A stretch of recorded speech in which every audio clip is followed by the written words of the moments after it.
السلام عليكم ورحمة الله وبركاته. الحمد لله رب العالمين، والصلاة والسلام على أشرف الأنبياء والمرسلين نبينا محمد وعلى آله وأصحابه أجمعين وعلى من تبعهم بإحسان إلى يوم الدين. أما بعد، قال الله تعالى: أعوذ بالله من الشيطان الرجيم من همزه ونفخه ونفثه هم العدو فاحذرهم قاتلهم الله أنى يؤفكون. وقال تعالى في سورة النساء: إن المنافقين في الدرك الأسفل من النار إلى آخر الآية. معزز سامعین، حضرات و خواتین، آج کی نماز فجر میں شیخ اسلم عمری حفظہ اللہ نے سورۃ المنافقون کی تلاوت فرمائی. تو اس میں جو اہم چیزیں ہیں انشاءاللہ ہم آپ کے سامنے 15 منٹ میں سمیٹنے کی کوشش کریں گے. مدینہ کا دوسرا سال تھا. ابن کثیر پڑھا رہے تھے شیخ، تو اس وقت انہوں نے ماشاءاللہ ایک بات یہ بتائی تھی کہ الاعداء فی کتاب اللہ اربعۃ انواع، کہ اللہ تبارک و تعالیٰ نے قرآن کریم میں دشمنان اسلام کا جو تذکرہ کیا وہ 4 ہیں. سب سے پہلے یہود ہیں، لَتَجِدَنَّ أَشَدَّ النَّاسِ عَدَاوَةً لِلَّذِينَ آمَنُوا الْيَهُودَ. پھر اس کے بعد کہا نصارہ، یا ایھا الذین آمنوا لا تتخذوا اليہود والنصارى اولیاء. تیسرے نمبر پر کفار و مشرکین ہیں، یا ایھا الذین آمنوا لا تتخذوا الکافرین اولیاء. سورہ نساء میں خود ہے وہ، من المؤمنین. چوتھے ہیں منافقین، عقیدے کے، ہم العدو فاحذرهم. تو اللہ تبارک و تعالیٰ نے دشمنان اسلام کا تذکرہ کیا تو جو بلیغ انداز ہم العدو میں ہے وہ دوسرے میں نہیں ہے. کیوں؟ اس لیے کہ یہود، نصارہ، کفار و مشرکین اپنی دشمنی میں کھل کر آ جاتے، مگر یہ منافقین کا جو گروہ ہے نا، کھل کر نہیں آتا انہیں. نہ دشمنی ظاہر ہوتی نہ دوستی ظاہر ہوتی. اللہ اکبر، یہ بہت بڑا خطرناک ہے. کوئی دوست کھل کر آ جائے کوئی بات نہیں، کوئی دشمنی کھل کر آ جائے کوئی بات نہیں، مگر وہ دشمنی جو دل میں پلتی ہو اور زبان سے دوستی کا جو ہے پلان کیا کرتے ایکٹنگ کرتی ہو، یہ تو بڑا خطرناک ہوتا ہے.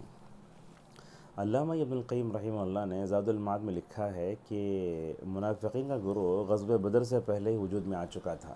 چونکہ بدر میں مسلمانوں کو جو کامیابی ملی اس پر ان کو کیا تھا، ناراضی تھی، اور وہ کیا کرتے تھے، مطلب دوسروں کو تکلیف میں دیکھتے تو خوش ہو جاتے، اور نعمت اتری تو اس کے اوپر نعوذ باللہ حسد کرتے تھے یہودیوں کی طرح. تو اس کے بعد کھلم کھلا جو منافقین کا ظہور وجود میں آیا، جس کا نفاق ظاہر ہوا، وہ غزوہ احد ہے. اللہ کے نبی جا رہے ہیں، واپس آ رہے ہیں. اللہ کے نبی 700 لے کر جا رہے ہیں، منافقین عبداللہ ابن ابی وہاں سے لے کر واپس آ رہے ہیں. نفاق کیا ہوتا ہے یہ نیولا جانتے ہیں. وہ سام کو مارنے کے واسطے ایک راستے سے جاتا تو دوسرے راستے سے آتا. ایسے ہی منافقین بھی ہیں. صحابی رسول حضرت حذیفہ رضی اللہ عنہ نے نفاق کی ماشاءاللہ بہترین تعریف فرمائی. کہا: ابطان الکفر و اظہار الاسلام. اسلام ظاہر کرتے اور جو ہے نعوذ باللہ کفر کو چھپاتے. بعض صحابہ سے یہ بھی تفسیر ثابت ہے، اظہار الخیر و ابطان الشر، شر چھپاتے اور جو ہے خیر کا اظہار کرتے ہیں. یہ جو منافقین کے بارے میں قرآن میں جو صورتیں آئی ہیں، یہ بات یاد رکھیں، جس صورت میں بھی منافقین کا ذکر ہے وہ صورت مدنی ہے. آپ خود دیکھیں، مجاہد رحمہ اللہ نے کہا کہ سورۃ البقرہ کے شروع میں اللہ تبارک و تعالیٰ نے نفاق سے بچنے کے لیے 13 آیتیں اتاری. وَمِنَ النَّاسِ مَن يَقُولُ آمَنَّا بِاللَّهِ سے لے کر یا ایھا الناس اعبدوا ربکم تک کا رکوع دیکھیں گے آپ کہ پورا رکوع اسی سے متعلق ہے. تو یہ جو ضابطہ ہے کہ جس صورت میں منافقین کا ذکر ہے وہ مدنی ہے، علماء نے اس سے سورۃ العنکبوت کو مستثنیٰ کیا ہے، اس لیے کہ وہ سورت مکی ہے، پھر بھی اس منافقین کا ذکر ہے. یہ جو سورۃ المنافقون ہے یا منافقین ہے، رسول اللہ صلی اللہ علیہ وسلم نماز جمعہ کی دوسرے رکعت میں اس کو پڑھتے تھے. حکمت کیا ہے؟ نووی رحمہ اللہ کہتے ہیں کہ اس کی حکمت یہ ہے کہ رسول اللہ صلی اللہ علیہ وسلم اپنی امت کو آخرت کے بارے میں بیداری پیدا کرنا چاہتے تھے. جیسا کہ اس میں آیا وہ کیا کہا، وَأَنفِقُوا مِمَّا رَزَقْنَاكُمْ وَلَن يُؤَخِّرَ اللَّهُ نَفْسًا إِذَا جَاءَ أَجَلُهَا وَاللَّهُ خَبِيرٌ بِمَا تَعْمَلُونَ. مگر ایک بات مجھے یہ سمجھ میں آتی ہے، اللہ عالم، کہ رسول اللہ صلی اللہ علیہ وسلم امت میں نفاق سے متعلق بیداری بھی لانا چاہتے تھے، اس لیے شاید اس کو پڑھتے تھے. بہرحال آخرت کا معاملہ ہو یا نفاق کے متعلق بیداری ہو، میں سمجھتا ہوں یہ دونوں پہلو ہمیں اپنے ذہن میں رکھنا چاہیے. جب بھی سورۃ منافقون پڑھی جاتی ہے تو ہمیں سوچنا چاہیے کہ ہمارے اندر نفاق تو نہیں ہے. نفاق 2 طرح کا ہوتا ہے. ایک ہوتا ہے عملی نفاق، جیسا کہ نماز کو دیر سے جانا، ذکر کم کرنا، حوصلہ شکنی کرنا وغیرہ وغیرہ، جس سے بتایا گیا امانت پہ خیانت کرنا، وہ سب ہیں۔ جھگڑا کر تو جھوٹ بولنا، جھگڑا کر تو گالی دینا، جھوٹ بولنا، ان عمل نفاق کی علامتیں ہیں۔ عقیدے کا جو نفاق ہوتا ہے وہ کفر دل میں رکھ کے اسلام کا جو ہے ایکٹنگ کرتے ہیں۔ تو یہ عقیدے کا نفاق تو رسول اللہ کے زمانے میں تھا، اور قرآن کریم میں جہاں کہیں عقیدے کے منافقین کا ذکر ہوا ہے تو ان کا برا انجام اللہ نے ذکر فرمایا، جیسا کہ کہا ان المنافقین فی الدرک الاسفل من النار ولن تجد لهم نصیرا، مگر وہ توبہ کر لے تو الا الذین تابوا واصلحوا واعتصموا باللہ واخلصوا دینهم للہ فاولئک مع المؤمنین وسوف یؤتی لهم اجرا عظیما۔ تو سورۃ التوبہ یہ نفاق کے بارے میں سب سے آخری اتری سورت یہ ہے۔ اس سورت کو تو ابن عباس کہتے ہیں سورۃ الفاضحہ، یعنی ہی الذی تفضح اسرار المنافقین، منافقین کے سارے بیت کھول کر چھوڑ دی یہ سورت۔ اس سورت میں اللہ تعالیٰ نے تقریباً 90 پارے کے آخری میں، 10ویں پارے کے آخری میں اس میں منافقین مردوں عورتوں کو کفار و مشرکین کے ساتھ ملا کر ذکر کیا ہے۔ مطلب یہ ہے کہ عقیدے کا منافق جو ہوتا ہے وہ اصل میں کافر ہوتا ہے۔ تو یہ جو منافقین ہوتے ہیں بڑے خطرناک ہوتے ہیں۔ رسول اللہ صلی اللہ علیہ وسلم کے زمانے میں انہوں نے جو کیا اس کو قرآن نے اتنا مختصر بیان کیا، وَهَمُّوا بِمَا لَمْ يَنَالُوا۔ میرے استاد محترم دکتور سعید ونمبڑی حفظہ اللہ ومت اللہ بالصحت والعافیہ ایک بات بتاتے تھے کہ وَهَمُّوا بِمَا لَمْ يَنَالُوا میں ایسا بتایا گیا ان کے اندر جو طاقت نے ہے ان سے بڑھ کر سازش کرتے تھے، نعوذ باللہ من ذالک۔ انہوں نے بدر سے لے کر احد سے لے کر تبوک تک اللہ کے نبی کو ستایا۔ قرآن کی جن صورتوں میں منافقین کا ذکر ہے وہ صورتیں یہ ہیں: سورہ بقرہ، سورہ آل عمران، سورۃ النساء، سورۃ المائدہ میں کچھ ذکر ہے، انعام میں تو نہیں ہے، اعراف میں نہیں ہے، انفال تھوڑا ہے، توبہ میں تو مستقل ہے۔ اس کے علاوہ مدنی صورتوں میں اللہ نے تذکرہ فرمایا ہے۔ یہ آخری صورت ہے جس میں منافقین کا ذکر ہے۔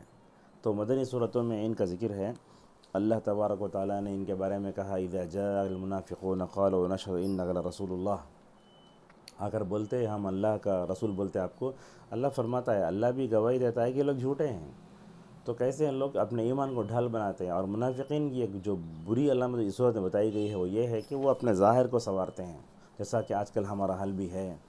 حیات طیبہ کا وہ تصور جو قرآن نے دیا اس کو چھوڑ کر کے مغرب کے دیے ہوئے تصور، مغرب کے حیات طیبہ سے متعلق دیے ہوئے تصور کو لے کر ہم صرف ظاہر پر توجہ دیتے ہیں۔ اللہ فرماتا ہے وَإِذَا رَأَيْتَهُمْ تُعْجِبُكَ أَجْسَامُهُمْ وَإِن يَقُولُوا تَسْمَعْ لِقَوْلِهِمْ كَأَنَّهُمْ کھڑی ہوئی لکڑیوں کی طرح ہیں۔ تو لہٰذا ظاہر کی طرف توجہ نہیں دینا، باطن پہ توجہ، اس کے بعد ظاہر پہ توجہ، یہ اس میں اعتدال چاہیے۔ تو لہٰذا رسول اللہ صلی اللہ علیہ وسلم نے فرمایا ان اللہ لا ينظر الى صورکم ولا الى اللہ تعالیٰ تمہارے چہرے ولا الى اجسادکم تمہارے چہرے اور تمہارے جسموں کی طرف نہ، بل ينظر الى قلوبکم واعمالکم بلکہ وہ تمہارے دل تمہارے اعمال کی طرف دیکھتا ہے۔ صالح عثیمی حفظہ اللہ اس حدیث شریف میں فرماتے ہیں فمحل نظر الرب جل وعلا قلب العباد، یعنی اللہ تعالیٰ کے دیکھنے کی جو جگہ ہے وہ انسان کا دل ہے اور اس کے اعمال ہیں۔ تو لہٰذا ہم ظاہر سے بڑھ کے باطن پہ توجہ دیں، اور یہ خصوصاً اپنے بیوی بچوں کے ساتھ توجہ دلائیں۔ ہمارے بچے بھی کہیں باہر جاتے ہیں تو بہت اپنے ظاہر پہ توجہ دیتے، لیکن باطن دنیا ویران رہتی ہے۔ ہماری خواتین بھی اپنے شوہروں کے لیے سنورتی نہیں ہیں، جب ان کو جانا ہوتا ہے شادیوں میں بن ٹھن کی جاتی ہیں۔ تو نفاق ہوا نا، یہ ظاہر سے بڑھ کے باطن کو سنوارنا چاہیے۔ اور نفاق کی جو علامتیں ہیں ان تمام سے اپنے آپ کو بچانا بھی بہت ضروری ہے۔ یہ منافقین ایسے ہیں، رسول اللہ صلی اللہ علیہ وسلم ان کے لیے استغفار کرنے بولا تو منہ پھیر کے جاتے ہیں، اور ہمیشہ منافقین کی عادت ہوتی ہے کہ مسلمانوں کو تکلیف میں مبتلا کرنا اور ان پر تکلیف ہے تو خوش ہو جانا۔ اور سورۃ المنافقین کے دوسرے رکوع میں اللہ نے یہ بات بتائی کہ اے مومنو، اللہ کے ذکر اموالکم وعن ذکر، اللہ تعالیٰ کے ذکر سے تمہاری اولاد تمہارے مال کو رکاوٹ نہیں بننا چاہیے۔ اس سے کیا معلوم ہوتا ہے، جس کے دل میں نفاق ہوتا ہے وہی اپنے مالوں کو اور اپنے اولاد کو اللہ تعالیٰ کی راہ میں رکاوٹ بناتا ہے، اللہ تعالیٰ کے ذکر کی راہ میں رکاوٹ بناتا ہے۔ کعب بن مالک رضی اللہ عنہ کو دیکھو، جب ایک مرتبہ مال نے پیچھے کر دیا تو اللہ کے نبی سے بولے یا رسول اللہ مال پورا لے لو، مجھے میرے سے لے لو آپ۔ تو لہٰذا اللہ تعالیٰ کے ذکر سے روکنے والی پہلی چیز انسان کا مال ہوتا ہے۔ آج بھی دیکھتے ہیں اچھے تجارت کرنے والے اذاں ہوتے مسجد میں دکان میں رہتے ہیں، جاتے ہی نہیں۔ ولا اولادکم، اولاد بھی اللہ کے ذکر سے غور نہیں کرنا چاہیے۔ اور اس کے بعد اللہ نے کہا قیامت میں اگر کسی سے کہا جائے تو صدقہ کروں گا بولیں گے، مطلب یہ ہے کہ صدقہ اتنی اہم چیز ہے کہ جس وقت کرتا اس وقت بھی فائدہ دیتے اور آخرت میں بھی الحمدللہ اس کو وہ جو ہے فائدہ دیتے۔ اس لیے آپ نے کہا اتقوا النار ولو بشق تمرہ۔ سورۃ منافقین کے آخری میں اللہ نے فرمایا کہ اگر اللہ تعالیٰ نے کسی کی موت کا وقت مقرر کر دیا ہے تو کوئی لوٹ کر جو ہے اس سے آگے پیچھے اذا جاء اجلہم لا یستأخرون ساعۃ ولا یستقدمون۔ نفاق سے بچنے کے لیے ہمیں کیا کرنا چاہیے؟ بڑی اہم بات ہے آج کے درس کی۔ نفاق سے بچنا بہت ضروری ہے۔ پہلی چیز یہ ہے کہ ہم قرآن کریم میں نفاق کا جو معنی ہے وہ جانیں۔ دوسری چیز یہ ہے قرآن کریم نے خصوصاً مدنی صورتوں میں منافقین کے جو اوصاف ہیں نا ان اوصاف کو پڑھتے ہوئے ہمیں اللہ سے دعا کرنا چاہیے۔ تیسری چیز یہ ہے اپنے اندر پختہ ایمان پیدا کرنا۔ اللہ اکبر، کیسے تھے حضرت عمر فاروق رضی اللہ عنہ جب حذیفہ رضی اللہ عنہ کو اللہ کے نبی نے منافقین کے بارے میں بتایا، جا کر ان سے پوچھتے کہیں اس فہرست میں میرا نام تو نہیں ہے؟ اللہ اکبر، جنتی صحابی عشر مبشرہ میں سے ہیں، ایمان تو ایسا ہے کہ شیطان بھی دیکھ کر اپنا راستہ بدل لیتا ہے، مگر ان صحابی کا یہ حال ہے۔ اللہ اکبر۔ اور اسی طریقے سے نفاق سے بچنے کے لیے جو منافقین ہوتے ہیں ان کی دوستی سے بھی کیا کرنا چاہیے؟ پرہیز کرنا چاہیے۔ اور منافقین سے نفاق سے اپنے آپ کو بچانے کے لیے بڑی اہم چیز ہے وہ یہ ہے کہ عملی نفاق کے جتنی صفات ہیں ان سے بچیں۔ اور آخری ایک چیز ہے نفاق سے بچنے کے لیے دعا کا اہتمام بھی کرنا چاہیے، جیسا کہ رسول اللہ صلی اللہ علیہ وسلم کہتے تھے اللہم طہر قلبی من النفاق، اے اللہ تو میرا دل کو نفاق سے پاک کر دے۔ یہ دعا بھی بعض کتب احادیث میں آئی ہے اللہم انی اعوذ بک من الشقاق والنفاق وسوء الاخلاق۔ بہرحال طویل ہو جائے تو لوگ درس سنتے نہیں، اسی لیے اپنے درس کو روکتے ہیں۔ کہنا یہ ہے کہ منافقین دشمن ہیں، اور آج کے منافقین اس زمانے میں رافضی اور شیعہ ہیں، تو لہٰذا ہر ایک سے ہمیں جو ہے دور رہنا چاہیے۔ اللہ تبارک و تعالی ہم سب کو نفاق سے بچائے، اور نفاق کے جو راستے ہیں اس کی قسمیں ہیں اور منافقین کی جو صفات ہیں اللہ تعالیٰ تمام سے ہماری حفاظت فرمائے، آمین۔ وآخر دعوانا الحمد للہ رب العالمین۔